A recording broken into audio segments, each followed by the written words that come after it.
Greetings and salutations. I'm the fallen angel Christopher Daniels. This is NXT superstar Dexter Loomis. This is the former intellectual savior of the masses, now known as Aaron Stevens, your NWA third-degree national champion. Hey, this is Big Sexy Kevin Nash.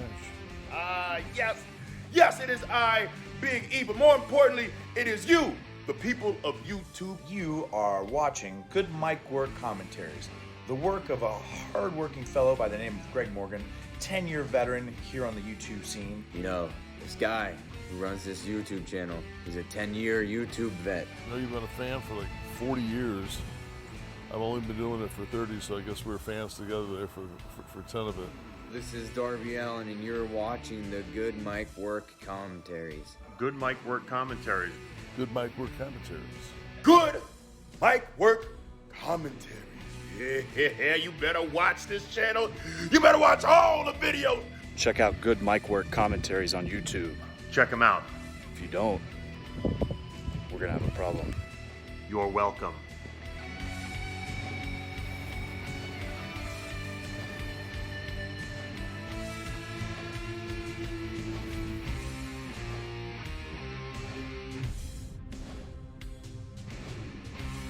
AEW All Out 2020 is in the books, and man, oh man, was that a rough night for All Elite Wrestling. Yeah, probably, not probably, this was easily the worst pay-per-view they've had so far, and they really haven't had any bad ones. When they were going to have a bad one, this is not, on paper, the one that I would expect to be bad. I thought this was shaping up pretty well. Now, don't fall down and freak out or anything. I'm not going to crap on this whole pay-per-view. There were good moments of it. I thought the second half gained a little bit of steam. There were some really good matches. There were some great moments. But, you know, they really suffered from a lot of bad luck tonight. They suffered from a couple of, I think, really bad decisions. And maybe even one that could be considered a little bit irresponsible with what took place with Matt Hardy. Now, they're a new company. They've got no experience with this stuff, kind of coming up with shit on the fly. I gave them props on Twitter for the Matt Hardy stuff, you know, because at the time I kind of thought, oh, good, you know, they didn't panic or freak out. You know, they dealt with it. They also had a weird stipulation in the match that, you know, could complicate things on TV, you know, if they had to just call it or whatever.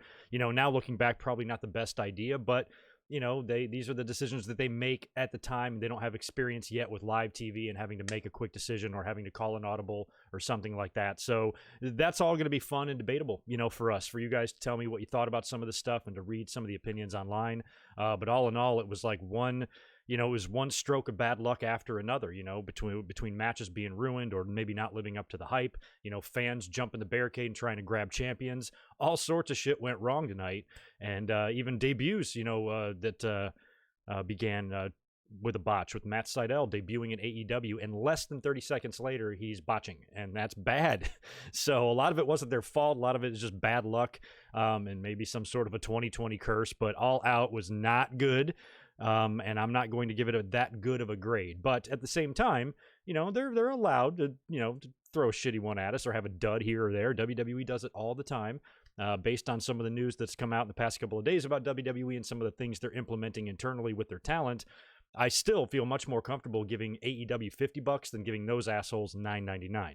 And, you know, that's what you do when you buy a pay-per-view. You take a gamble.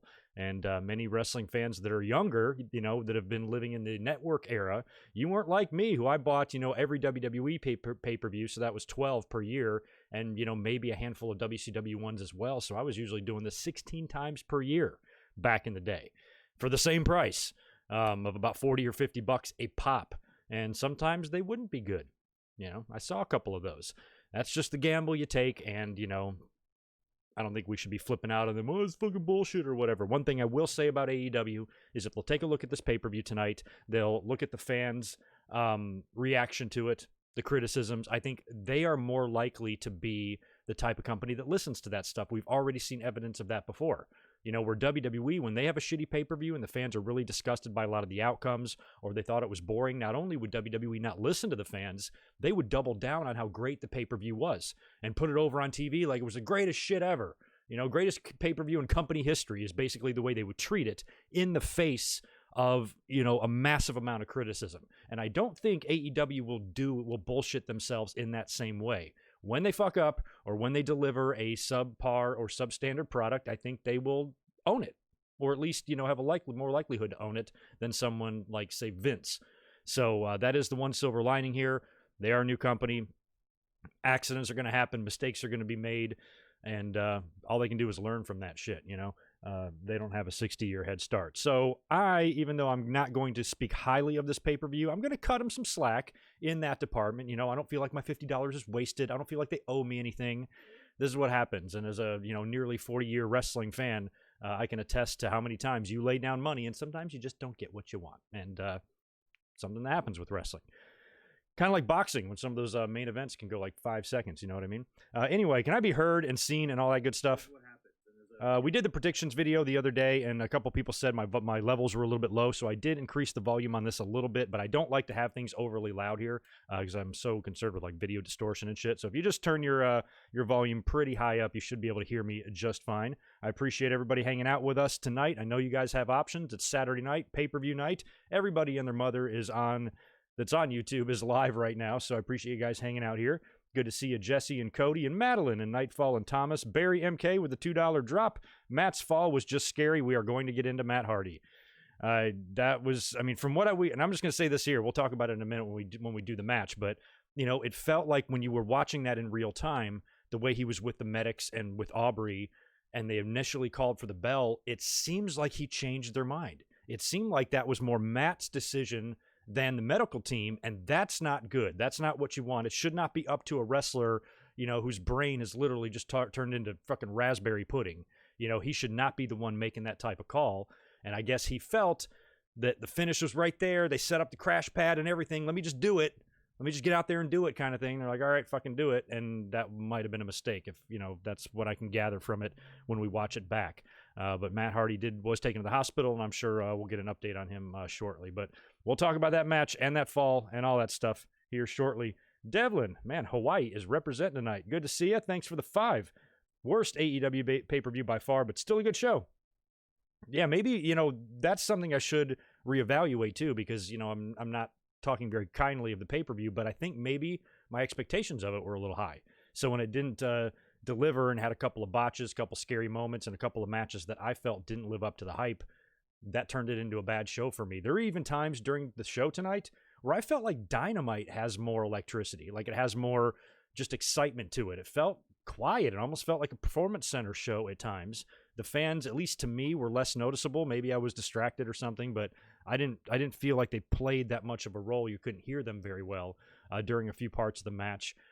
Plus it was a long show. This pay-per-view went nearly 4 hours, 4.5, 4:45, or I'm sorry, 3.5, 3:35, something like that. I had my stream scheduled for 7:30 my time. I'm not even going live here till 9 o'clock, so it went way longer than I expected it to.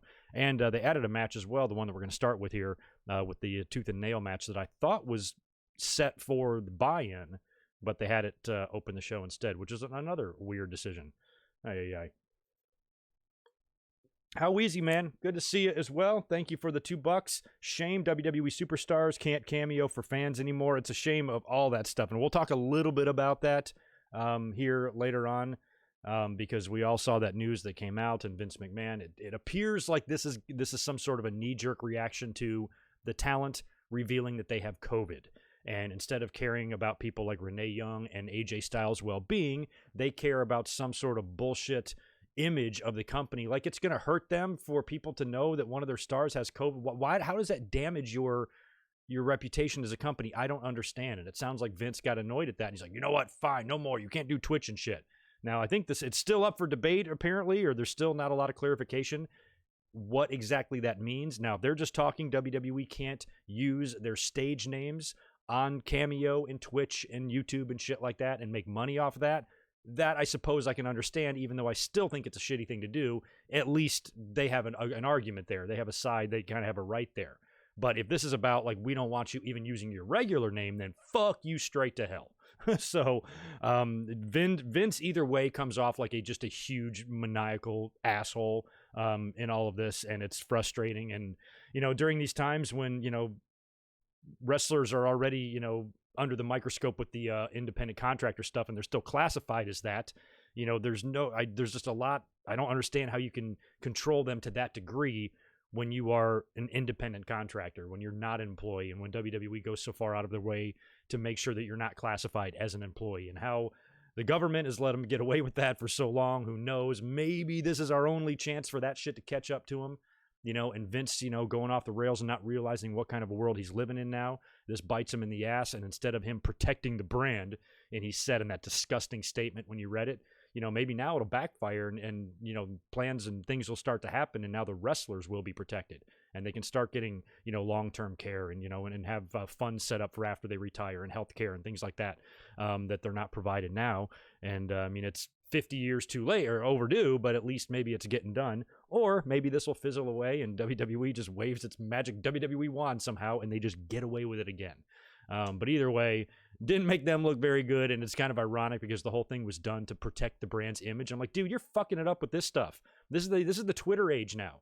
We're all on social media. You got politicians like Andrew Yang getting involved in this, tweeting a bunch of stuff out. He was a presidential candidate. Trust me, I would much rather be going to the polls on November 3rd and voting for him than Joe Biden. But unfortunately, it's going to be Joe. But trust me, I'd rather it be Andrew. I liked him. But, when it's getting the attention of those people, I'm like, Vince needs to shut his mouth and stop doing stupid shit. Maybe some people around Vince need to say, if you do that, they're going to kill us, in the media or on social media or whatever. So, the plan could backfire. Who knows? Either way, it's a shitty deal for everybody. And I loved a lot of the responses from WWE wrestlers like Renee Young, like Paige, bunch of people. We're saying a couple guys that used to work in WWE, I think like Gallows or Anderson, was basically like, fuck them. So they did not make any friends with that news. And we'll get into more of that Monday because we'll be up here for the Monday Night Raw stream. And I'm going to be up here tomorrow night too for a Roddy Piper stream sponsored by Jimmy Anderson. Devlin, thanks for $2 more. The Kip Sabian Twitch promo was fantastic. I love that. I tweeted about it tonight on on All Out. There's a Kip Sabian and Penelope Ford backstage interview. They revealed that they're going to be getting married. I guess this wedding is going to take place on Dynamite, I think. So this is our first AEW wedding. Every company's got to have them.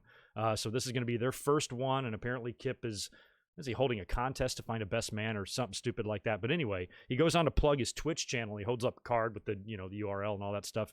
And underneath, it says this message has been approved by All Elite Wrestling. So that was a nice little shot at WWE there, that AEW isn't going to be that psychotic, micromanage everybody to death, in the name of this just ridiculous image that WWE thinks they have of themselves, which, their delusion is the more frustrating part here. So it's crazy. So frustrating, man. That's the shit about that company I can't stand. They tried to issue a statement today clarifying everything, and it sounded worse, basically admitting to the exploitation. We want to exploit these characters in our way. And God forbid they go off and do something on their own, and what is really, have we had a really seriously bad situation yet? No. The worst that's happened is a couple of stars have announced that they've had COVID. Paige wasn't making sex tapes on Twitch. She's sitting there playing fucking video games. What's the big deal? Zack Ryder famously got himself over on YouTube without WWE's consent, and they just completely ended it. Nope, you're not allowed to get over unless we say so. All this money that's sitting here that could be made, how this could help your career, your character, and also put in a little bit of money in your pocket at the same time. Nope, can't have that. It's that type of stuff that's just, it turns your stomach a little bit. Just that's the way they operate, and how truly broken the system is. But cool on AEW for at least acknowledging that ridiculousness and say, you know what, fuck you guys. We're going to let our talent do whatever they want. Joey G, appreciate the $2. I think you only got a couple of more supers left here, and then we'll get into the results. FTR new champs. Yeah, I was rooting for them hard tonight. My predictions did okay. There were a couple matches that I got wrong, including the Battle Royal. I picked Shawn Spears, and I was way off on that. Turned out to be Lance Archer, but I thought it would be somebody that would normally not get a title shot. I can almost, based on Archer's character and stuff, I can see him earning one without the need to win a Battle Royal. So I thought someone that is lower down on the rankings should do it, but whatevs. We'll get into that. We'll get into all of it. Chris, appreciate the 5, dude. I'm worried for Jeff Hardy after that botched chair shot to his head from Sammy. And now tonight, I don't think he should be wrestling much longer. You mean Matt Hardy. But yeah, I know what you're saying. And that's another thing. Not only was their luck overall really bad tonight on All Out, that Sammy and Matt feud needs to end, man, before somebody dies. This thing has been just a mess. Every match they've had some serious, they had that botch with the chair that went into Matt Hardy's head. The next match they had where Sammy got busted open pretty bad. Now this crazy match they had tonight, these guys were killing each other, and this thing needs to end before somebody does get seriously hurt. But yeah, I think everybody is concerned for Matt Hardy. I'm sure, he's active and stuff on social media, so I'm sure as soon as he can provide an update, he'll give it to us. He's not going to, string us along or whatever, but let's hope that it's not too bad. Let's hope that, just because it is a concussion, it's got to be. I think that's clear. So let's just hope it's not worse, and let's just hope it's not the type of concussion that could end his career. I think that would just be sadly ironic in a match that, technically had his career on the line, but he's supposed to win, but he gets injured and can never wrestle again. Turns out to be his last match anyway. That's what we don't want to see, and we don't want to see any long-term injury, because we know with the CTE stuff, concussions are not good for your future, and you want as few of them as possible. And given his history and how many TLC matches he's been in, and things like that, those type of matches, he's somebody that's got to watch out. So best of luck to Matt. Joshua Aparicio, good to see you and appreciate the 5. Hey, Greg, hope all is well. This pay-per-view, though, okay. I believe AEW will sit down and examine this night and learn from all the rights and wrongs. Grade B- for you. Okay, B- is pretty kind. I could, if I really thought about it, I could maybe give it a B, but I think I'm going to be in the C range. I'm not going to give it a failing grade by any means, because it was still wrestling, and there were still plenty of elements of fun. Thomas, thanks for the $2. Matt Seidel's bump was really scary as well. Yeah, he slipped right off that rope. Anyway, we can start getting into that stuff now. We'll start discussing the card. Now, they did have a buy-in show, which I missed nearly all of. I caught a little bit of the Private Party versus Dark Order match, and Private Party won there. And I felt pretty good when they won, because I was like, Dark Order lost here. That almost guarantees that the Dark Order will win on the main card. Plus, you have the new champ, Brody. He's going to dominate or whatever, and I felt pretty good about my prediction. Turned out to be wrong on that one, too. The match that I thought was supposed to be on the buy-in was the opener for the main card. Big Swole versus Britt Baker in a tooth and nail match. So I don't know why this was moved to the main card. Very strange that they opened with this, because I was thinking this was some sort of a match in the ring with a stipulation. Maybe you got a big giant tooth and you can use it as a weapon or something. I have no idea. I wasn't expecting them to try a WWE type of thing and go off-site and be a little silly and goofy, and it was a colossal failure. Yikes. Swole shows up. She's driven there like the referee's her chauffeur, and he's like, "You sure this is the place?" And she's like, "You damn Skippy." And she walks in all sassy, and she goes to the front, and Reba is there and gives her like the clipboard you'd fill out when you go to the dentist. Hey, fill this out. And then she just whacks Reba, but it just looks so it didn't even look good. That's the part about most of the fighting in this dentist. When you compare it to something like the Booker T and Steve Austin grocery store brawl, they were whipping each other's asses in there. This was almost like, this looked like something that would be on Being the Elite.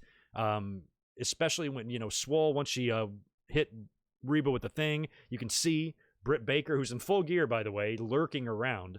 And then Swole goes into one of the little examination rooms, and there's all this chattering. She opens up the cabinets, and there's all these little teeth chattering there. But it's a white room. It's well lit.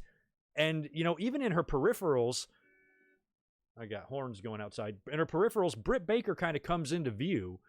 We see her. How Swole doesn't see her, I have no idea. She takes the diploma off the wall as Swole is distracted by the chattering teeth. And then again, it's kind of like the Reba shot. She hits her over the head with the frame, but it's like, it looks so lame. She just like kind of tapped her with it. And then they start fighting. They wind up in the dentist chair. Britt's got a drill, like not a dentist drill, but like a drill that you'd use in your home, like an electric drill. And they're trying to put it to Swole, and, she reverses it. She winds up, I don't know what happened, how she, like, pinned her down, but basically the ref just called for it. So I don't know, like, if Britt wasn't able to compete anymore, she gave up or she passed out or whatever. So that's kind of the way it ended after, the brawl, the picture frame, the teeth chattering. They did wind up outside. The golf cart, Rolls Royce thing got involved there. There was one point in the office, I think, too, where Swole threw, like, Britt into something and she hit her nose, and she's like, "I just got this fixed." So there was a couple little things there that I thought was funny. The Novocaine spot was weird. Britt got out the Novocaine. She's trying to stab Swole with it, and she reverses it and actually sticks. It looks like Britt actually took the needle shot right into the leg, And then Reba just starts screaming, "You stabbed her," all over dramatic. So they were trying to be goofy. I think it failed. I could have maybe enjoyed this more if it would have been on the buy-in. But given the fact that this was not in the arena in front of the fans, that's an odd match to start with. To me, this should have been something like a buffer later on. Might not have been good to watch that immediately after the Matt Hardy stuff, but somewhere else the placement of this could have been so much better. I certainly wouldn't have opened with it, especially when the second match was so ridiculously good. So the fans in the arena, I'm guessing, just had to watch on the video wall there. And WWE, I mean, the Stadium Stampede was great. I'll give it that. It was right up there with everything WWE did in terms of cinematic stuff and off-site type of crap.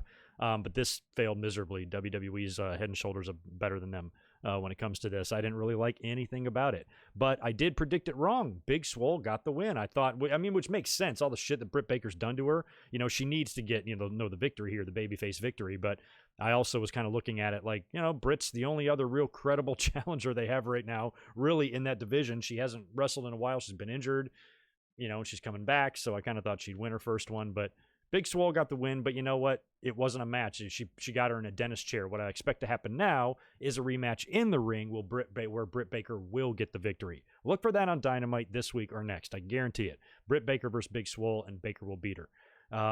First match we got in the ring for All Out. Young Bucks taking on Jurassic Express. This was everything we thought it would be and more. We knew it was just going to be an awesome tag team match. They were the winning team on Dynamite to give themselves a shot here, and the stip in this, I believe, right, was the winner gets a tag team title shot. So they are really laying the groundwork here for a big, epic collision that's been building for a while, even longer than FTR's been in the company, with Young Bucks and FTR. And I kind of like the trajectory that they're on, and I liked kind of what they had set up here, and they gave me everything that I was hoping for in both of these tag team matches. Now, the match was really good because why wouldn't it be between these guys? It's cool to see how much better Jungle Boy's getting, month after month, and how he's really progressed this year. So he can really kind of go toe-to-toe now a little bit better with the Bucks than maybe he could a year or so ago.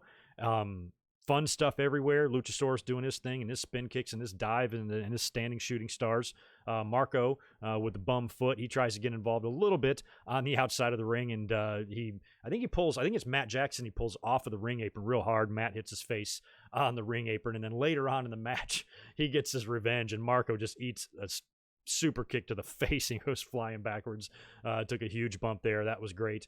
But Luchasaurus and Jungle Boy were very impressive. We knew the Bucks would be because they're the Bucks. They're always impressive. They really put over Jungle Boy huge here as well, because I believe he kicked out of about 3 finishers at the end. Huge kickouts too. He kicked out of some tandem move they did to him, and then a super kick, and then a double super kick, kicked out of all 3. Finally gets hit with the BTE trigger for the win for the Bucks. So they did put down Jurassic Express, which they should have. I'm glad they did, because I'd honestly rather see them get the title shot right now based on what I thought was going to happen in the tag team title match later on. And like I said, the foundation is laid. So good win for Bucks. Easily, in my mind, the best match on the show here was the opener, because it was just what you'd expect from these guys. It's a very similar match to what we'd see to open Dynamite on certain weeks, but this one had a little bit more at stake, and it was great all around. Just a really, really excellent match. So my favorite match on the card easily was that one, and I didn't think it would be. I thought I would like 3 or 4 more matches better than that one, but I didn't. By the way, can you guys hook me up with some likes down there in the bottom? I'd appreciate that. All right, we're looking good over there. Just want to double check. Next up, Casino Battle Royal. The winner of this Battle Royal gets a title shot. Now, I kind of forgot that this has got all jacked up rules. So it's not your typical Battle Royal with just 21 or 20 men in the ring. This is 21 men. They're in 4 groups, I think, that match the suits in a card deck or something like that. Everybody draws a card, and then you enter as a group based on your suit. And then after you get through all 4 suits, whoever has the Joker card comes in number 21. So they were kind of setting it up here for some sort of a debut. And I was thinking, if it's a big enough name, the debuting person will win. If not, I think the debuting person will just be there. And I had predicted Shawn Spears to win. The reason I did is because I thought Tully has been doing a good job of formulating a nice little group here. He could very well, by the end of the night, be managing the tag team champions. And if now he's got another member of his crew that's got a title shot to use in the future, he could be, putting together a pretty impressive stable. Plus, Shawn Spears is never going to get a title shot otherwise. I don't know where he sits on the rankings, but I don't think it's very good. I haven't seen him wrestle in a while. I just thought someone like him. A lot of people thought Darby Allin and shit, but, you know, I'm like, well, if Mox retains, we've already gotten Darby Allin against Moxley a bunch of times. They're not going to do that one again, at least this soon. Maybe down the road someday. But to me, it had to be someone that wouldn't get the title shot normally. That's what I think you should use this Battle Royal for if you are relying on a ranking system to give title shots to people, because you're going to limit who the person can face, you know, if you do it that way. So these type of matches, I think, gives them a chance to make a fun match, make a random match, you know, make those Moxley versus Darby Allin type of matches. And, you know, I think Spears could challenge Moxley and lose, but at least it would up his stock a little bit, and we'd start remembering who the fuck he is a little bit. That's why I picked him to win. I was wrong. Way wrong. With Archer and Brian Cage, I thought they would just cancel each other out. That's what I thought they were doing here. But anyway, the groups begin to enter. Group 1, I have written down Christopher Daniels, Jake Hager, Blade, Phoenix, and Trent. After that, Group 2 came in. Kazarian, Chucky T, Santana, and Ortiz. Group 3 had Billy Gunn, Penta, Starks, and Cage, and Darby Allin, all in Group 3. And 4 was Shawn Spears, Sonny Kiss, Eddie Kingston, and Lance Archer. Now, Spears, when he started coming out, I started getting excited. I'm like, oh, this might actually come true, because he walks over to the commentary table and gets on the headset for a bit, like in no hurry to get in the ring. I'm like, this is smart. He's doing the Jerry Lawler thing, or, you know, where he hides under the ring or whatever. So for him to stay on it or stay out of it and then kind of maybe enter in at the end, that's what I thought he was going to do. But he actually did go get in the Battle Royal. After the timer was out, we get to find out who the Joker card is, and it turns out to be Matt Sydal. I forgot all about that guy almost. So he comes out looking a little bit different. He's got the longer hair now. I wasn't expecting him to wear the ring gear that he was wearing. It was kind of Dolph Ziggler-ish, you know, black and shiny, and had some pink shit on it. So he comes right down to the ring as the big surprise Battle Royal entrant, gets right up to the top rope, goes for his big whatever this shooting star is called, and botches, slips right off the top rope, falls right on his ass in the ring, and not quite as bad as maybe the Shockmaster, but oh my God, could you imagine what was going through his head? Because, you know, as soon as he hit, he goes, oh my God, he's got to finish that Battle Royal. The whole time he's in that ring, he's saying to himself, they are killing me on Twitter. I mean, can you imagine what Twitter is like? Holy shit. So that was bad. That was just a bad omen right there. You know, that's when you knew, like, oh God, you know, this might not be so good. I mean, he bounced up, he got back in the match and kind of did his thing, but my God, ouch, that sucks. Didn't look like he got hurt, just sucks that happened, and it's just embarrassing, and oh my God. So I thought if he would have won the Battle Royal at that point, I'm like, man, if they brought him and actually win this Battle Royal, I mean, Moxley and Sydal could be fun, but man, I really was hoping the whole time watching that Battle Royal, I'm like, please don't have him win it now. After that, Darby Allin, a couple notes here I have about the match. Darby Allin eliminated Ricky Starks, but then got messed up real good. They brought a body bag in there. Thumbtacks found their way into the body bag and out onto the ring. And what did they wind up doing to Darby? I forgot. They slammed him on it or something like that and threw him out of the ring, and, you know, he was a mess. So the Darby and Brian Cage and Ricky Starks issue is not done. I guess it came down to the final 3, or I think it was the final 4. No, Sydal was in there the final 3. It was Archer and Eddie Kingston and Matt Sydal. And Sydal got tossed out. Turned out to be Lance Archer and Eddie. And then I started thinking, oh, it's going to be Eddie Kingston. I would love to see him. For some reason, I don't know why, all the signs pointed to Archer based on who his character is. And he would be the guy that I would normally pick to win this based on what he's doing on TV. But the fact that they got him kind of all hooked up with Brian Cage there, I kind of thought they were setting the stage for him to be canceled out and go on to a feud with someone else and hold off on a title shot for him. But he did wind up winning. I was hoping that Eddie would, especially because I think Blade and Butcher were still out there. They were kind of interfering at the end. Jake had the snake bag. There was nothing in it. He was just like opening it and showing it to Eddie. That was supposed to scare him. So they didn't want to spring for the snake or even get a fake one. So he just opens up the bag. And finally, Archer is able to knock Eddie. They're both kind of on the ring apron. Knock Eddie Kingston off and win the match. He's the Battle Royal winner. And now he earns a title match against Jon Moxley. And I'm assuming that'll probably happen pretty quick. The next pay-per-view is the next pay-per-view Full Gear. What's the next pay-per-view? It's probably going to be at the next one, I would assume. So that looks like it's going to be our match. But I don't know. I kind of wanted to see somebody else win. But it makes sense. Archer is, you know, he demolishes people. He likes to beat up lots of people at once, so this match was kind of made for him. And, yeah, so it's going to be him. What do y'all think? Let's take a quick pause, knock out a couple of more Super Chats before we get into Matt Hardy and Sammy Guevara, because that was nasty. Do I have? Oh, just one. Okay, cool. No, I got you too. Oh, good. We're not behind. Nice. Good to see you in here. This is C-Mac and Ramos and Zane. Roaring Metal Man.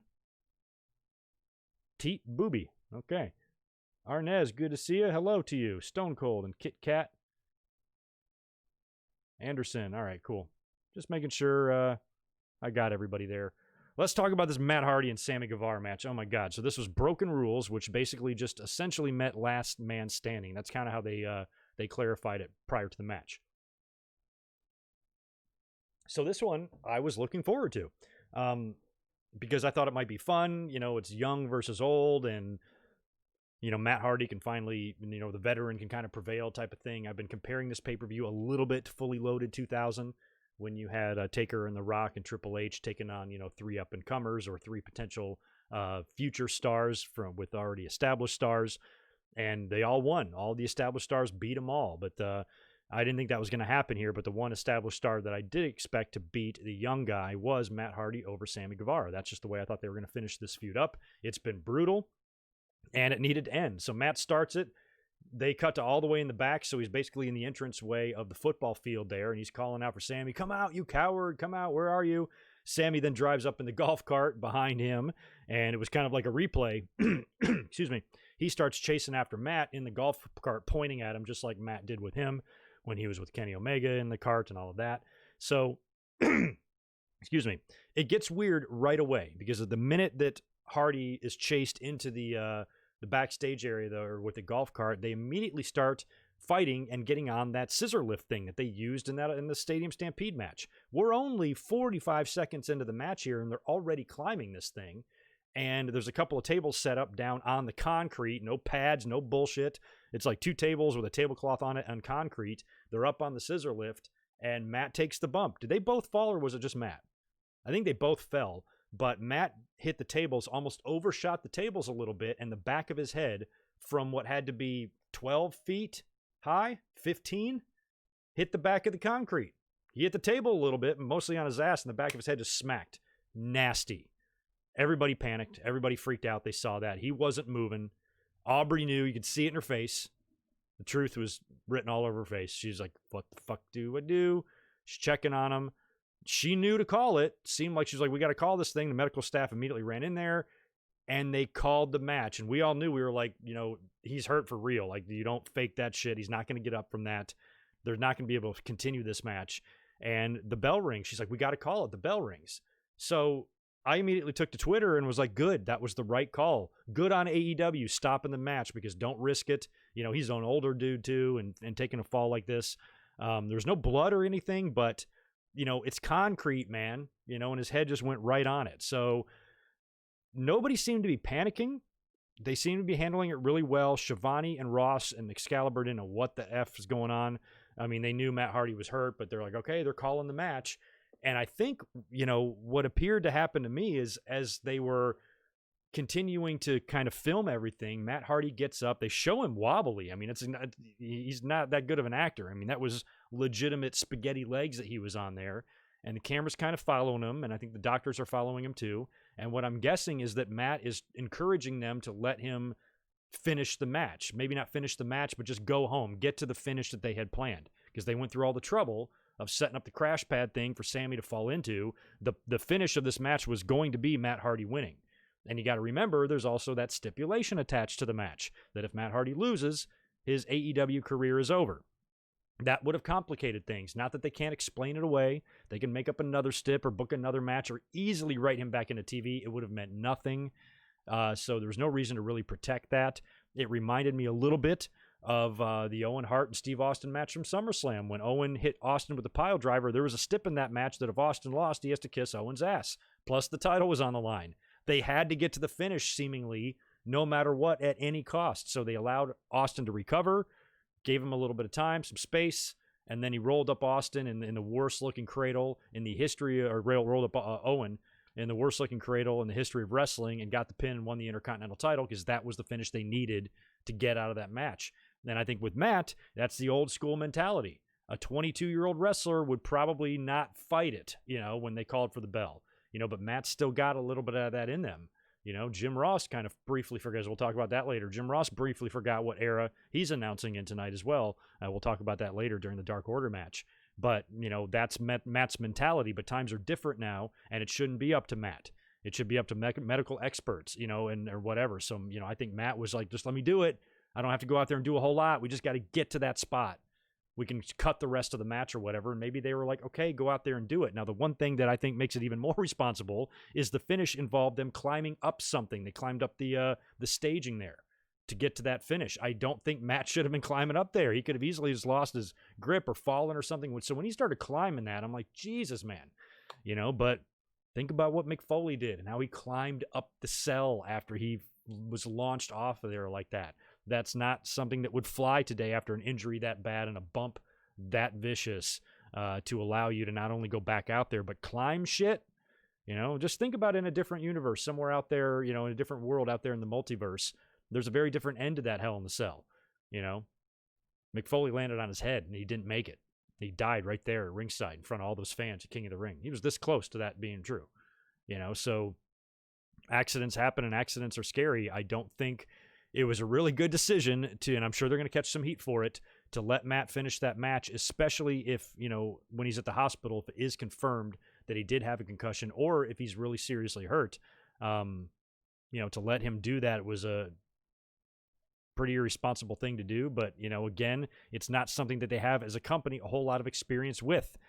I'm sure they do have policies, but Matt was probably like, no, I'm good. And that's just the professional in Matt. Matt just wants to get the finish. Let's just get the finish. I'll go back out there and do it or whatever. So to me, based on what we saw here, that's the way. And if it's revealed to be a different story or a different way, then we stand corrected, I guess. But that's the way it looked like to me. They called the match because the bell rang. You heard the bell ring. And then as they were figuring shit out, Matt was telling them, let me do it, let me do it, let me do it. And then they're like, okay, restart the match. And he goes and chases down Sammy, finds him. They start fighting. They crawl up the thing. Sammy falls off, does the bump. They count him out. And Matt Hardy wins the match. And now, he's still in AEW or whatever. So they probably thought that that's the right thing to do. But, maybe not, especially if it turns out to be Matt or it turns out that Matt is seriously hurt. So luckily, it wasn't worse than it was, and best of luck, and thoughts are with Matt Hardy. Hopefully, everything comes back okay when he's at the doctor. And I know he's reaching the end of his in-ring career anyway. So, we knew that, but if he stayed in WWE, I don't think he'd be having these brutal of matches. I think these are career-shortening matches, and if you do want to squeeze out 2 more final years when you're in your 40s, these aren't the type of matches you need to be having. And taking bumps like that at the very beginning of a match, like that almost sets your tone. That felt poorly planned, certainly poorly executed, and that was just a poor decision. That's a move you should save for a big climax, and that should have been the finish. It should have been Sammy falling off that. I mean, what is the obsession with wrestling companies and these crash pads? I was at SummerSlam 2000. That has 2 kind of ties to this match because Kurt Angle got a concussion in that match and came back too, just like Matt did. But also the big Shane McMahon dive. I was there in person, but we all knew he landed on a big giant pillow. So it's not like it's shocking or anything like that. So I would have much rather, if you're going to take a bump on the concrete, that's your finish right there. Fuck the crash pad. So for them to do it that quickly, 30 seconds into the match, was really just crazy. This whole match and this whole feud has been bad. Matt Hardy's time in AEW has not been wonderful. He debuted with no fans, remember? He's not even the Matt Hardy gimmick anymore. All the bad things that have happened here with Sammy Guevara. His run hasn't been spectacular, and we all love Matt. So anyway, we just wish him the best here on the channel. Hope Matt gets well soon, and I hope his medical prognosis going forward is not bad, and this is something that he can recover from, because that's definitely scary and something that we don't like to see. And it's a learning experience. AEW, I'm sure, I hope, will learn from this and say, okay, let's never do it that way again. And I guess we'll go from there. But that, needless to say, on the pay-per-view kind of took the wind out of our sails. At least it did for me.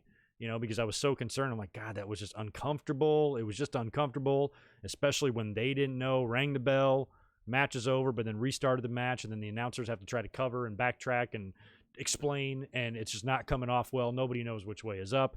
And like I said, I didn't feel like they were panicking, but they definitely didn't know what they were doing. So got to get better on that one, AEW. I ain't going to lie. And that sucked because after that, Shida and Thunder Rosa had to follow that. Now, this is one of the matches I was looking forward to the most, and that was deflating after the Matt Hardy stuff. And then you have to go into this, what is going to be a good match and probably one of their better women's matches, because as we know, AEW's women's division is not setting the world on fire. So it was tough to kind of watch this match, but I grew to appreciate it as it went on. These two ladies beat the hell out of each other, which I liked and I knew we would see. And all I wanted here was a good, solid match that might help the women's division. Just give them a good match. Just give them something positive to build from. And I think they gave us that. Now, to me, the finish, excuse me, I don't know why I'm coughing. The outcome, the winner, was not debated to me. This was pretty predictable. I saw no way in the world, given the fact that when it comes to the working relationship between AEW and the NWA, Tony Khan's in the driver's seat on that one, not Billy Corgan. So there's no way they're going to let their champion come in and beat their champion on their pay-per-view. No. So Shida was going to win. I just wanted it to be a good match, competitive match to where, Thunder Rosa has got now pay-per-view experience. And, even with a loss here, it's not going to hurt her. It's going to help her. And I think that was accomplished here. And the world got to see who she is.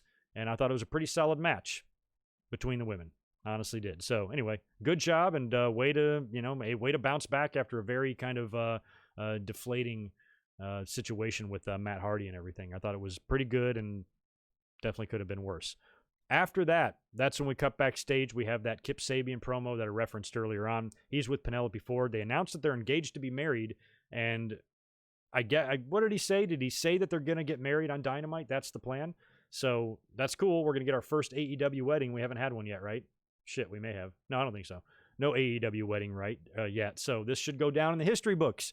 If AEW survives 70 more years, they're going to have a lot of weddings in their history, and they're going to have to look back to this one. So we'll see how it goes.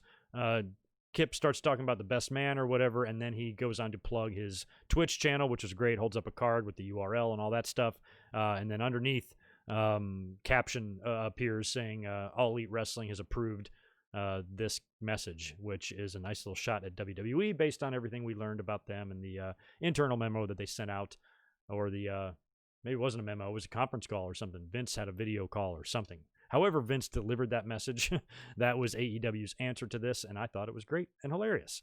Next up is a match that I also got wrong. I thought for sure the Dark Order would win this. This is the big 8-man tag, the Dark Order.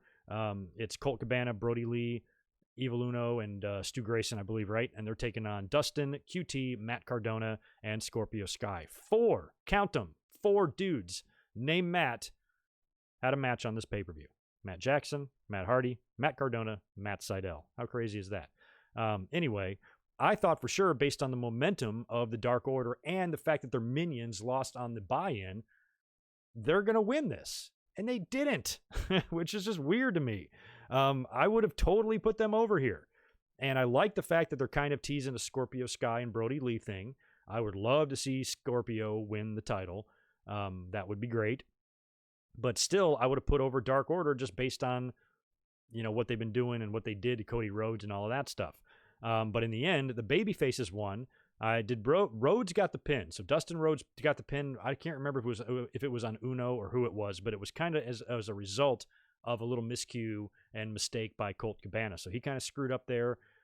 Babyfaces got the win. Dustin got the pin, and that pissed off Brody Lee. It's now kind of, he's being a little bit angry at Colt Cabana, and he hasn't really treated him like that yet before. So adds a little bit more of a dynamic to that. But come on, man. These guys, the Dark Order, you're finally trying to get them over. They've had some pretty wild matches and segments recently on Dynamite, and they're going to lose both of their matches here tonight. I would have had them win at least one. I think even in the buy-in, just have them beat the Private Party then or something. Give them a win here. Come on. So anyway, they lost, and then after the match, Dustin is interviewed backstage by Tony Schiavone, and he's informed that Tony Khan is now giving Dustin Rhodes a title shot against Brody Lee this Wednesday on Dynamite for the TNT title. So Dustin has a chance to get a little bit of retribution for his brother. I think this is a great match to book. Everybody was like, why should he get a title shot? And I'm like, because he got the pin in this match, and so they're giving it to him or whatever. And plus, it was handed down from Tony Khan. I guess if it's handed down from Tony Khan, you don't need an explanation. If Tony says it, that's what's happening. So he's getting the title shot, but relax. He ain't going to win it, so what's the difference? And plus, it ties into the storyline there of Cody and everything that happened to him, and now Dustin is trying to get revenge for his brother, and he's going to get beat down too. So on Dynamite, I fully expect Brody Lee to beat Dustin, beat him easily, beat him clean, and the Dark Order to stand pretty tall. Bunch of run-ins, I'm sure, and shit is going to go down here. A little bit more of a tease of Scorpio Sky and Brody Lee, but in the end, Brody will keep the belt. Now, during the match, too, we should mention this. Excuse me. Anna Jay is out there, and she gets involved in the ring. I forgot what she did. She got in the ring, did something physical. And Jim Ross says, did Anna Jay just have a wardrobe malfunction? And then he said something like, I guess I'm not that lucky or something. Just kind of a throwaway comment. Now, I was right here on my OBS. I was typing up some shit in my notes, and I kind of look over at the screen like this, and I'm like, but I keep on typing. I didn't even think anything of it. And I was on Twitter most of the night, but I was away from Twitter for like that 35 minutes or 40 minutes or whatever it was during the next match or whatever. I was doing other shit. But I remember like when he said it, I did kind of glance. I'm like, but then it kind of just left my mind, just left my brain. And I'm like, all right, well, they'll probably give Jim Ross a pass on that, because it's not that bad. And, you got to remember where he came from, where, the entire 2-hour block of Monday Night Raw would be him and Lawler talking about how hot all the women in the WWE are.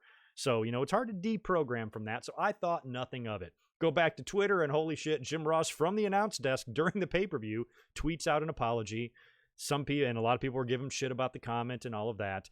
So, I put my 2 cents on Twitter about it that I understand completely. Trust me, I do. That stuff's just kind of not cool anymore, but I also choose to pick my battles. And I was a little bit surprised to see the level of outrage about this. I mean, people really look for any reason to attack, and that's why cancel culture has got such a bad name, is because everybody flips out. Nobody has got, this just purity that you demand. Not everybody is going to think and act the same way. Human beings are flawed by nature. It's one thing to, kind of have a misunderstanding or an insensitive comment. There's a difference between that and being like a really horrible, legitimate person. And people don't know where to divide that, to where, if you're a good person that says one dumb thing, you're lumped in with, the worst of the worst. And that's just a bad way to look at society. And that's why we're all a bunch of idiots right now. And that's why we have the leaders in the world that we have and shit like that. Everybody's crazy. We're all crazy in this information age. So I was a little bit shocked. I'm like, I'm not saying give him a pass. Obviously, goes without saying, you don't have to go on Twitter to say this. Obviously, Jim Ross should know better, okay? But he said it. He kind of owned up to it. He did let people know. He did ask people to lighten up, which I don't think helped his cause. And they're like, you shouldn't say that or whatever. It didn't add anything. Everybody's right about that. But at the same time, I wouldn't be I don't think I'd have very good mental health if I didn't learn to pick my battles. And that's what I see a lot on social media. It's like people are just waiting for anything to jump on. I'm like, doesn't that give you a lot of anxiety in life? Aren't there a couple of things that you can say, not cool, but you just let it slide? If one of my, if one of my best friends said something like that or says something offensive that I don't like, I'm not going to not be his friend anymore. I'm just going to be like, that's not something I would say or whatever. We can all relate to that. Everybody has friends that say dumb shit all the time, but you're their friend. So it's like Jim Ross is our friend. He's in wrestling. You got to remember where he came from too. He forgets people's names all the time. When you listen to him on commentary, he don't know what the hell he's saying. He jumbles stuff up a lot. He's definitely kind of showing his age. He gets names confused a lot with the talent. So it can stand to reason that he's sometimes going to forget what era he's in as well. This very comment 15 years ago would have gone in one ear and out the other and completely unnoticed. Hell, probably even 10 years ago, maybe 12. This would not have been an issue. Nobody would have thought a second thing about it. So we are all trying to get better. But deprogramming is a process. The shit just doesn't happen overnight. Not everybody just can turn it off like a switch. So Jim Ross said something, probably wishes he couldn't, or he didn't. And he probably wishes he could just suck them words right back into his mouth, but he can't. So how mad do you want to get about it? What level of outrage do you need to have to satisfy yourself? And it's shit like that where I'm like, okay, acknowledge that maybe not the greatest thing to say, But pick your battles. Don't expel so much energy about this. It's not like he called all of the American soldiers who were killed losers. If he said something like that, I could maybe understand the outrage. But this is a comment made by an older man from an older generation. And yes, I know that's not always an excuse. I'm not fucking stupid. But he's still from that era. And he's still, if he has trouble remembering people's names, it stands to reason that he will sometimes from time to time remember what's acceptable and not in today's standards, in today's society. Well, then they should get him off TV then. Well, that's a whole another debate for another time. But Jim Ross is still the voice of wrestling. You know, if I had a chance, you know, as a kid to keep Gordon Solie around as long as possible, I would. And luckily he did announce into old age. But, you know, I just think people need to kind of just pick their battles and decide what to be outraged about. Some things, you know, are warranted and some are just like, you know, what's wrong with saying, oh, yeah, JR should have not said that and then move on? Why does it have to be, why you got to cancel JR, you know? I just think there needs to be a little bit of line there, but how people react. And yeah, that's the world. I hate people. What I hate worse than SJWs are people that hate SJWs because they use that all the time. Oh, SJW. They're more annoying than the SJWs and they don't even realize it. So I don't want to be one of those SJW haters or anything like that because those people are the worst of the worst. But at the same time, don't freak out. That's why people call you an SJW is because you freak out about dumb shit. So don't be one. You know, acknowledge that it's dumb. Move on with your life. It's the best we can do. It's going to be a process for the world and and everybody that lives on it to start thinking and evolving into a different way. It's not going to happen in one lifetime or in one decade. It's going to be a process and it's going to be a slow change. And we are so far away from that. I don't even think your great-great-grandkids are going to have that. But one day it will be here, but it takes time. So anyway, Jim Ross, I forgive you. Moving on next to the tag team title match. This is the match I was looking forward to probably the most. And I don't feel like I felt it was good. It was an awesome tag team match. Like the way the finish was set up, but not as good as I thought it was going to be. I was banking everything on this. I think Jurassic Express and the Young Bucks was a little bit more fun. Now FTR's got, they've got the more classic tag team style, which I like. I definitely like that, but they can also have some barn burners. We've seen those matches happen in NXT when they were there, and I think this match, like in an NXT ring, would have been better. But this match here on All Out would have been better than this match on Raw or SmackDown, you know what I mean? But yeah, it was kind of a slow paced at first, started slow, didn't really pick up, and that's where I was starting to notice a lot of the silence of the crowd. I'm like, man, I don't fucking hear anybody. This is a match that should be pretty big because I was predicting new champs here. Lots of storyline stuff going around with Kenny Omega and Adam Page, and Page being booted out of the Elite and everything that happened last week on Dynamite, plus his sort of little bromance that he has with the other two members of the FTR, and they've kind of become drinking buddies. Now they're, wrestling against each other. And help me out, how many times has Page worn the long trunks in the ring? I thought they looked pretty good. Was that a new look for him?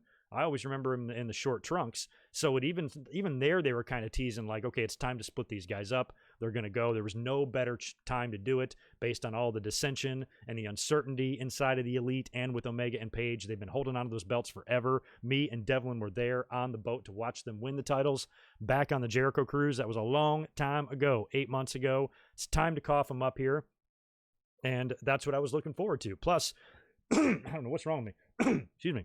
Plus, I was really looking forward to this upcoming match with the Bucks in the future because I think FTR beating the Bucks to the AEW titles was the best story. And now with the Bucks becoming, the number one contenders, you set yourself up here for an awesome title, hopefully program, not just match, but program between these two teams. And that's what I wanted to see.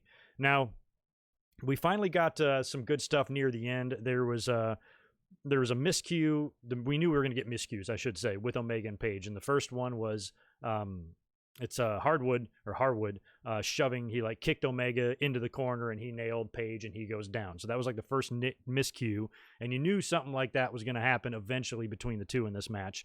And then later on, Kenny hits Adam Page with an accidental V-trigger and a good one. And he just knocks him into the middle of next week and then immediately gets chop blocked from behind by one of the Revival guys. They grab Kenny, they hit him with the spike pile driver, but he kicks out, and then they hit him with a second spike pile driver, and he does not kick out. And FTR win the World Tag Team titles in AEW. Great job. Awesome. Tully Blanchard was at ringside for that. They used the spike pile driver, which, of course, was a trademark move of Tully and Arn, of the Brain Busters in WWE, and used it everywhere. And they performed it so well. The best spike pile driver to this day that I have ever seen in my life was at WrestleMania 5, Brainbusters versus Strikeforce. Rick Martel turns and leaves Tito Santana by himself. He gets his ass kicked by the two of them in the ring, and he just takes an amazing spike pile driver. Go back and watch that one.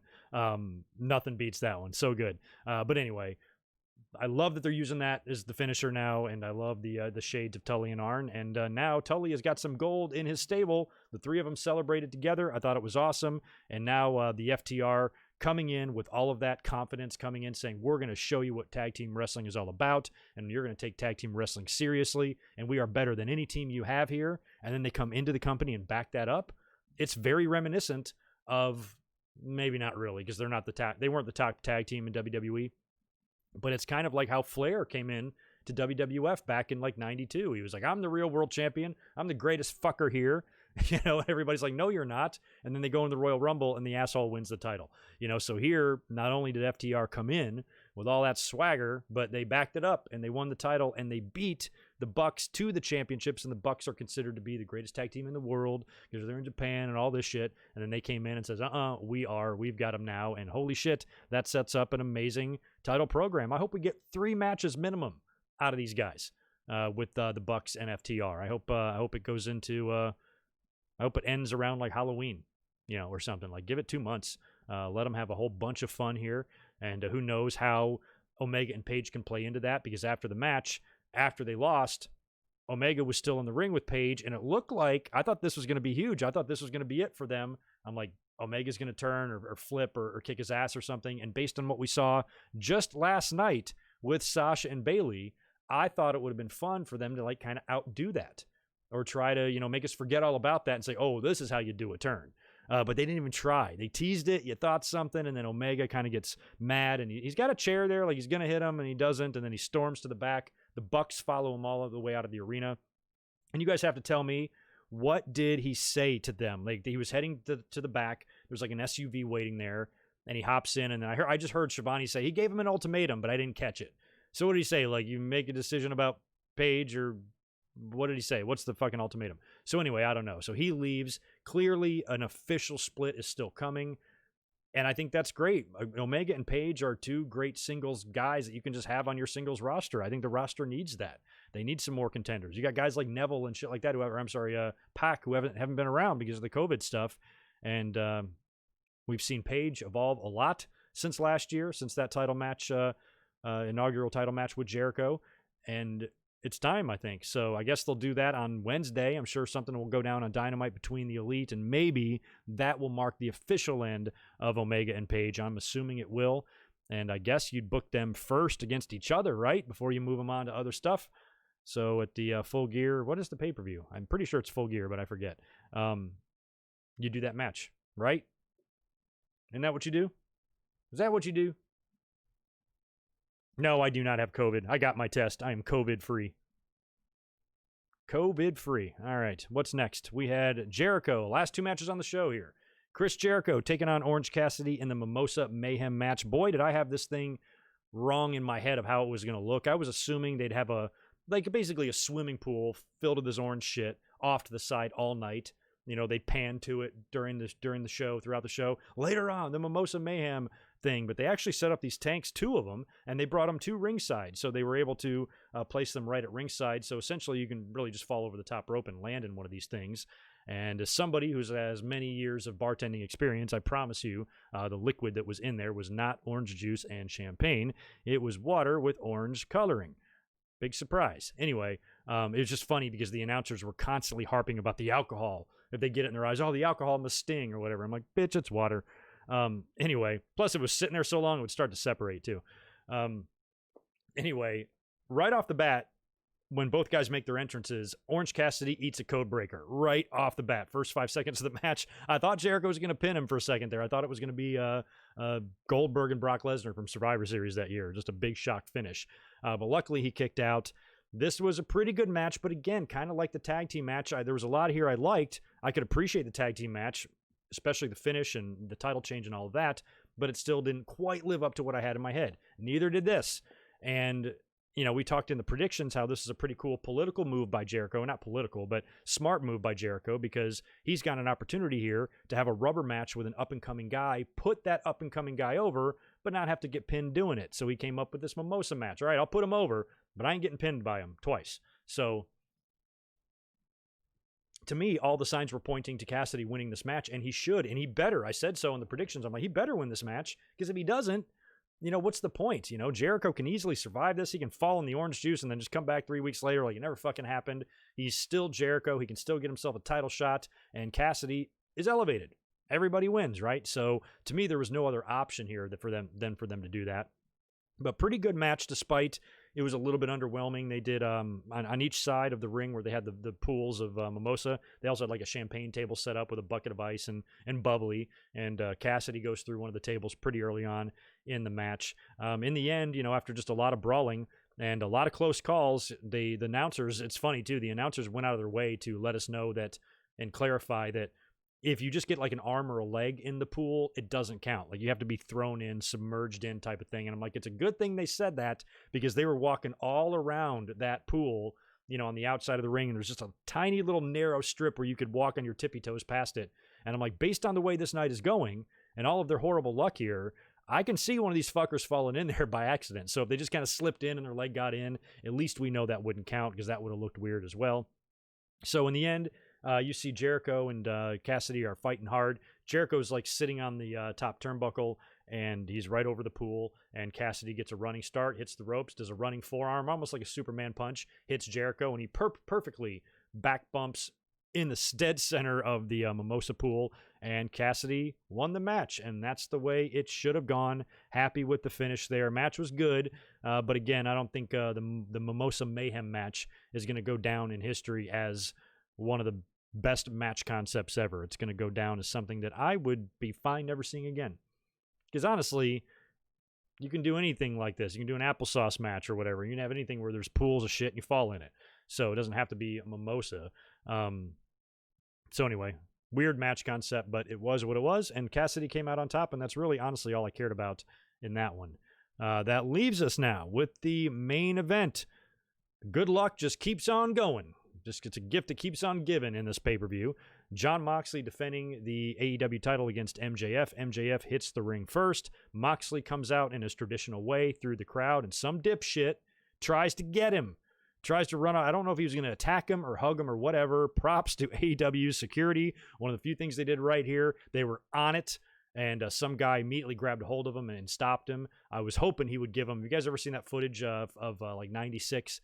Steve Austin and Triple H's match at a house show, and a guy jumps in the ring and grabs Austin, and Triple H slams him just face, shoulder, back, neck, and head first into the mat like a railroad spike, literally. Just ragdolls him, and just amazing he didn't break him in half. One of the most satisfying videos to watch on the internet. Go look it up if you haven't seen it. I was hoping the guy would do that to the fan, but he was able to get him away from him. Moxley kind of stared him down a little bit and headed out to the ring, and I'm like, Jesus, man, can anything else go wrong here? I mean, there's been several botches. We've had a concussion. We've had match ending stoppages and restarts, and now your champion's going to get mugged by some crazy-ass fan. Let's just try to get out of this pay-per-view alive, shall we, if we please can. Gets down to the ring, match with MJF starts. It's a pretty competitive match. Like, I think MJF here, even though I didn't pick him to win, him putting up a good fight, you know, making good fight, as Mr. Miyagi would say, it would be enough to almost maybe earn the champion's respect and maybe even some of the audience viewing at home. Now, he's got that dumb stip that Moxley cannot use the paradigm shift and all that. So, of course, he's taking advantage of that. He also works hard on Moxley's arm, his shoulder.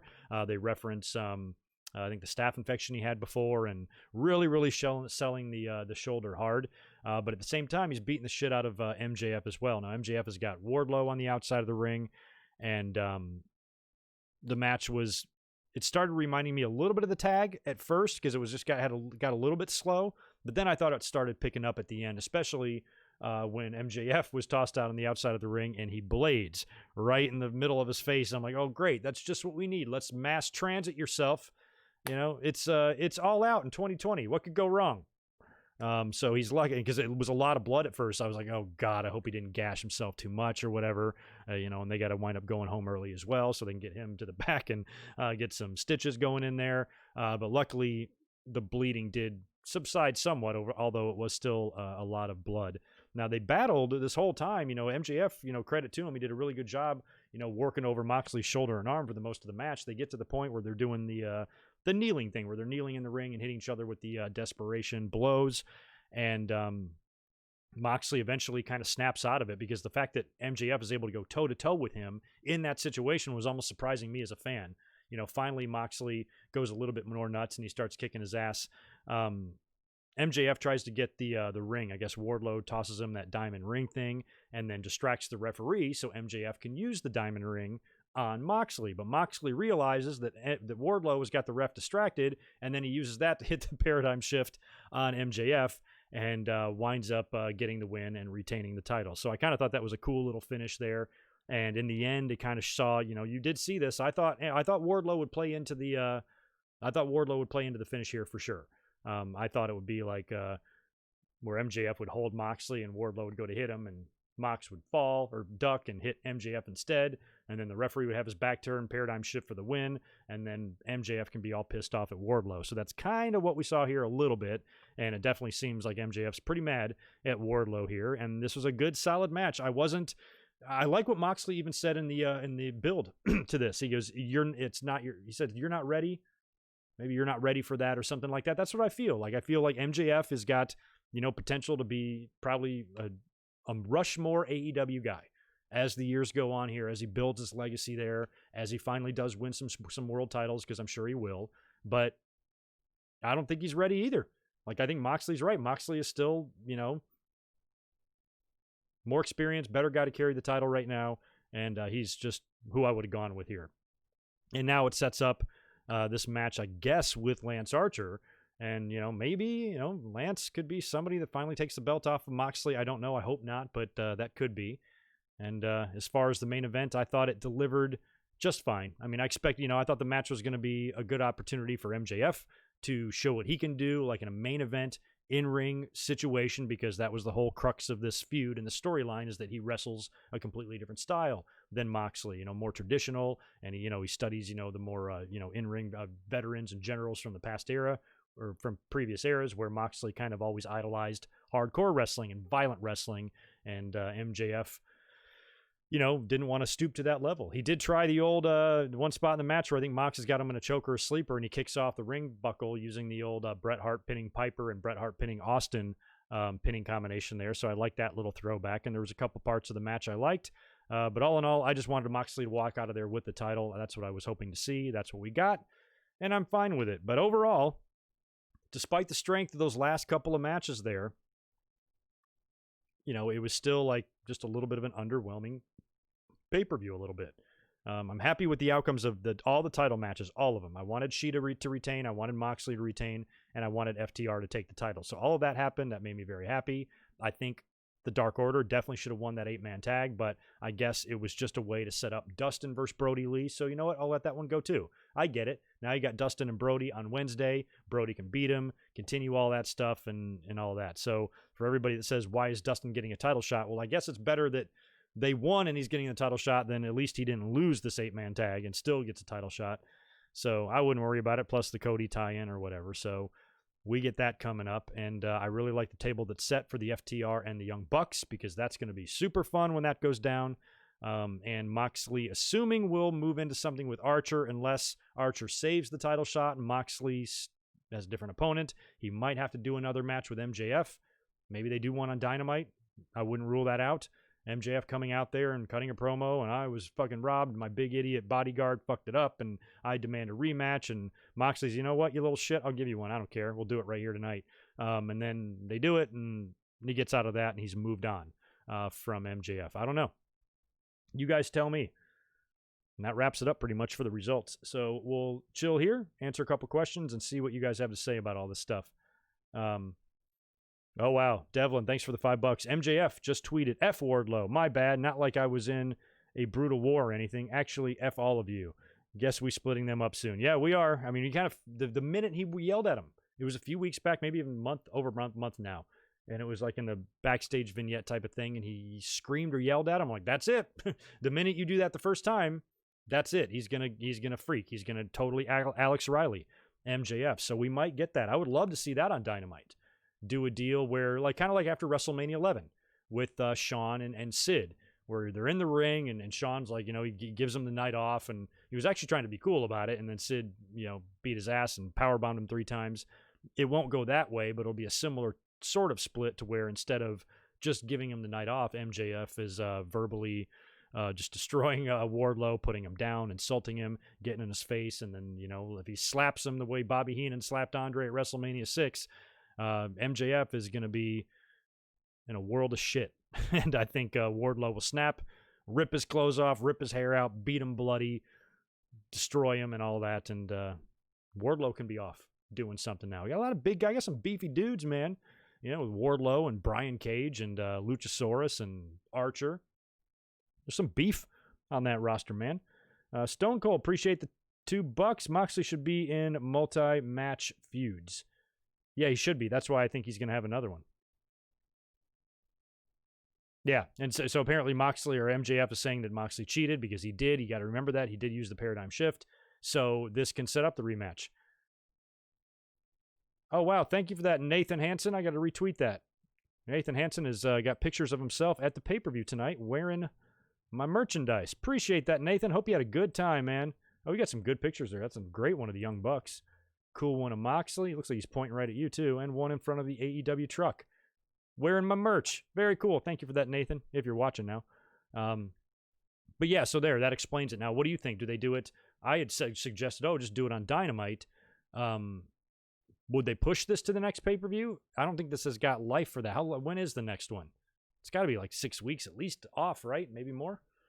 I think that's too much time. I don't know what else they could do. I can't handle 6 more weeks of MJF campaigning and shit and doing podium promos and stuff, but based on the fact that it's going to be like election season, maybe they want to continue that gimmick on, because WWE does that shit all the time. I don't know. Or if maybe Moxley has got Archer now at the next pay-per-view and he deals with MJF in between then. I almost think that would be the better way to do it, but I don't know. Yeah, MJF is now mad. He's claiming he was cheated, and Moxley cheated him, and of course Wardlow screwed up, so now this gives him reason to get a rematch, and that's the way it really should go. Most title programs, I mean, if you're going to have a title match on a main pay-per-view, like we saw with Drew and Orton at SummerSlam, if that match is happening at SummerSlam, it's really hard to fathom that's going to be a one-off. Sometimes it is. I've said that for so many years. Sometimes I'm like, there's no way this is going to be a one-off, and then it is. But this, the Drew and Orton situation seemed very obvious they were going to go again, and now they are. And this is another one. If you're going to book this match and make MJF, so high up on the rankings and give him his first like legitimate one-on-one loss here, you should do it again. And now he's got a reason to say he deserves a rematch. First week of November. Okay, so we're a ways off from that, Devlin, from Full Gear. And yeah, Zane, I'll probably talk about that a little bit more this week, but we did see the news yesterday of Authors of Pain being released from the WWE. That news almost got forgotten real quick with everything that came out about WWE and the Twitch and the Cameo stuff with all of their talent. But yeah, they did come to the terms of the release, and I know one or both of them was injured. That's a shame. I thought they still had plenty to offer. Another great example of how great people can be in NXT and how bad they suck on the main roster. It's a shame that happened to them. But hopefully they can bounce back, they can get healthy, and I would love to see them be brought into AEW. I know AEW can't hire everybody that WWE gets rid of, but that's a team I wouldn't really want to pass up. I know one of them is involved in MMA, so maybe they leave the business altogether and one of them goes and pursues, maybe some more legitimate fighting. I don't know, but that tag team division in AEW is pretty damn good, and WWE clearly doesn't give a rat's ass about the tag team division in their company. So if they land there one day, I'd be into that. Chris Jericho is live on Facebook. Poor Jericho. I hope he's smelling all right. I hope he takes a bath after that mimosa bath. He better not be showing up on AEW every week, not bathed since the mimosa bath that he went in.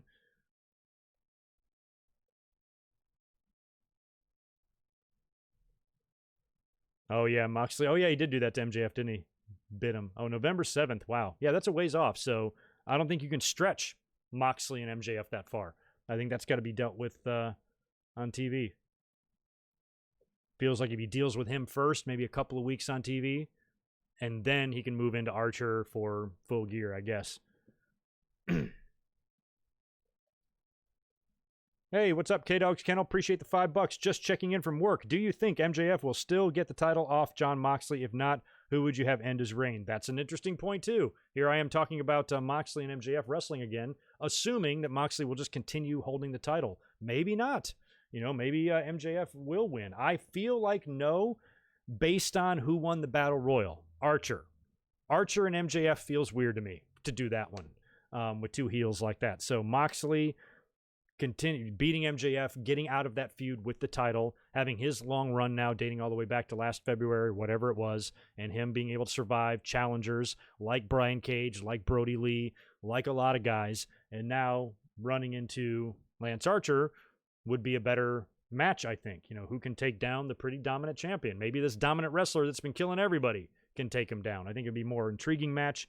MJF and Lance would be weird. The only cool thing there and interesting thing there maybe would be if Lance and Wardlow collided somehow. But otherwise, I'm probably going to keep the belt on Moxley, but I'm definitely putting the belt on MJF at some point, maybe just not here in this feud. You know, maybe after, you know, Moxley will drop it to a heel, that heel will drop it to a babyface, and maybe MJF beats that person. This could be a year away, but he's getting there. He's getting there.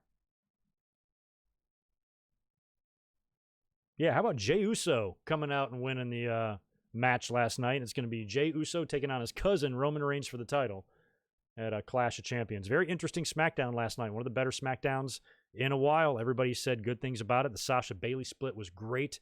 Really well done. Really well executed, and it finally is done now. Roman Reigns, you hear his voice? Did you hear his voice in that promo? Normal bullshit. He spoke a little quieter, a little more direct. He had Heyman with him. So much better representation for Roman Reigns. Now with Jey Uso like winning, it's all also kind of trolling the fans a little bit from the behind the scenes perspective. Oh, Roman just giving all his family members title shots and shit. And I said on Twitter, I say, watch them give Nia Jax a talk show or something. How much you want to bet? On Raw, we get some Nia Jax talk show segment where she's now on TV, and that can just fuel the fans. Oh my God, they're giving everything to Roman Reigns, and actually do it right this time. If they want to make him a heel, make him a heel, make him do heelish shit. So we'll see. Obviously, he's going to murder his cousin at the pay-per-view, and it's just going to be one random ass opponent for him to beat and retain his title. I liked it. I liked everything we saw on SmackDown last night. It was good stuff. Alexa Bliss, something's going on there too. Going to be good. I don't know what the chances of a Roman versus Rock match is. I have no idea. I thought it was good prior to the pandemic. Not quite sure now. Plus, Rock just got over, and his family got over COVID-19. So, I don't think it's going to happen this year. I really don't think so. But anyway, all right, I think I'm going to bail out of here. Sorry to kind of cut it close tonight or cut it a little bit early tonight because I've got some plans later on. I got some dinner to cook and got date night with the woman and all that good stuff. So we're going to hang out and take it easy and try to digest this pay-per-view. And I'll continue to read, you know, the feedback online. Shoot me your opinions over on Twitter at Good Mic Work if you want. Hit me with them in the comments below this video. If you want to hang out some more, you're going to see me 2 more nights in a row. I'll be up here tomorrow night. The plan is to come up at 6 p.m. my time. That'll be at 9 p.m. on the East Coast. And we're going to talk about all of the great Roddy Piper promos throughout his career, some of my favorite memories of them. We're going to focus more on promos than we are on ring stuff, but I'm sure we'll discuss a couple of in-ring matches as well. But I'm going to try to base it mostly off my memories, you know, and I've got most of my notes written for it and all the ones that I remember, and I'll try to go through and find some other maybe hidden gems and things like that we'll talk about, and some of his feuds and what made Roddy Piper so awesome. And I think tomorrow night might be a fun, casual, laid-back stream talking about and remembering Hot Rod, because I loved him. And then after that, Monday night, immediately following Raw, I'm up here for your Monday Night Raw review. You guys have a good rest of your night. Hop around YouTube, listen to what everybody else says about All Out, and if you have any additional opinions you want to give me, you know where to find me. Y'all be good, and I'll catch you tomorrow. Peace.